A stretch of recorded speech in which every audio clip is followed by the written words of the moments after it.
Hello, welcome back to the Wizard Den. Today, I'm going to be speaking about prayer. Can you do it? Should you do it? How does it compare to Christian prayer when it comes to the occult? Picking your gods, goddesses, your demons, your angels to pray to. How does it work? Is it the same? Yada yada. So first of all, can you do it? Yes. Should you do it? Yes. Is it the same as Christian prayer? Kind of. Should you do it as much as you would a Christian prayer? Yes. Okay. Now let's get down to the essentials here, right? So essentially with Christian prayer, and it doesn't carry over for some reason, but a Christian prayer, you would pray before you eat. You pray to thank, your spirit, your God, for such and such, to ask for such and such, to ask for guidance, forgiveness, all this great stuff, right? You're constantly in communication, even just to talk. You would be calling upon God to try and chat it up.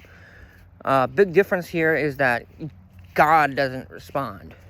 Your demons will. And your other gods and goddesses will.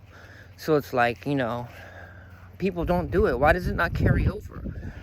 And for me, this was a huge problem. I never did this, and I was wondering why my shit wasn't working, like my evocations. I mean, obviously, you don't need to do this, but it's a very helping factor. You're building a relationship, building a bond. This is relationship building 101. It's like you don't want to just hit up your friend when you need something only. It ain't a friend at that point. So you're pimping him out for his money or whatever. Imagine having a friend and all you do is just, hey, can I have $40? I'll pay you back on Tuesday. And then you don't talk to them ever again. You know what I mean? You don't say, hey, how are you? Hey, how are you doing? Hey, can you give me some feedback on this? Hey, can you guide me on something? I need your help. Hey, I thought this was cool. It made me think of you. Hey, I had this, happen at work today. I wanted to tell you about it. It was kind of funny. That's what a relationship is. A friendship. So, carry that same concept over into working with demons. You should be communicating with them. And if you're a former Christian, you should be doing the same thing you did with the Christian God to all these other gods and demons and angels or whatever you're working with, jinn, genius, spirits, anything. You should be doing the same. So, I mean, how do we go about that? You can help a demon spirit for anything. Hey, I just wanted to let you know about today's day. This happened. Let's just say you're talking to Astaroth today. Such and such happened. I'm just coming to vent to you and communicate to you. Yada yada yada. You can make it human. You can talk to it very natural. You don't have to make it unnatural. A lot of people, they think of this spirit as some unnatural thing and they can't communicate normally. Yes, you can. Communicate normal. Just be normal. And then, of course, that has way more wisdom than us. So we can sit there and ask it for guidance. But you're dehumanizing it and treating it as something that you can't communicate to you, so you don't ever try it.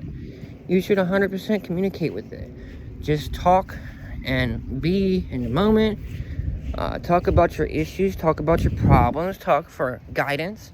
Build this relationship the same way you would if you were talking to the Christian God. With the Christian God, you should be talking, they want you to communicate with prayer all the time, even though he never talks back. It's kind of chilly out here. So you're going to be doing the same thing. Like, you need to communicate with your spirit of choice. Let's just pretend that you want to, like yesterday, I wanted to work with Astaroth, which is why I brought up the name. So what you should do the entire day is just go in prayer and talk to the spirit the whole day leading up. Or if you're going to do it you're not doing anything today, but tomorrow you're going to be doing work with Beleth. Then the whole day, today and tomorrow, just talk to Beleth. You don't have to draw the sigil, but you can. That'll help. Just take the sigil and start communicating to the spirit. It'll build a relationship, build a bond. That way when you go to call upon it, it's just not you being a beggar, asking for something and, trying to do a trade, and, you know what I mean? They're more apt to come to hear you out, to actually partake in this ritual with you. Everything is relationship building, so, humanize it, make it simple. People complicate it. Even I did, like I said in the beginning of this video. I had this issue where I dehumanized and made this spirit seem out of my reach. And that is a big blockage that people have and don't understand that it is a blockage. Blockages can be very simple. Simple as seeing it as something out of your reach, meaning it is like this powerful being, which it is, that is out of your realm, that you can't just talk to normal. You have to come at it from a different aspect and different point of view, which you don't. You just talk to it normal, and pray to it, communicate with it, and you know what I mean. It'll be successful. Just know that they can hear you. They can hear you. Imagine when you're praying that you're bridging the gap between the veil in between the physical and the spiritual realm. Your prayer, your just saying their name, Astaroth. I open the veil between my world and yours to deliver a message. Today, I thought about you. As I made a new friend, I thought about you and what you stand for, Astaroth. Friendship, love, war, divinity, divination. And it made me think of you. I wanted to thank you for listening to me. Yada, yada, yada, yada, yada, yada. You know what I mean? It doesn't matter what you say. It only matters that you say it. And how matters too. That you say it with a sense of genuineness. I think that's a word. Be genuine. Heartfelt. Say it with your heart. Say it with a knowing that they can hear you, which they can. So just know that they can hear you. The spoken word is extremely powerful. Vibration is powerful. Energy is powerful. When you speak, it holds a resonance and power to it.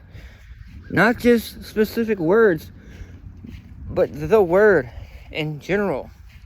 If you do work with Thoth, he will teach you that just the word itself, the spoken word, is extremely powerful. It's the thought behind the word. It's the emotion behind the word. It's the intent behind the word.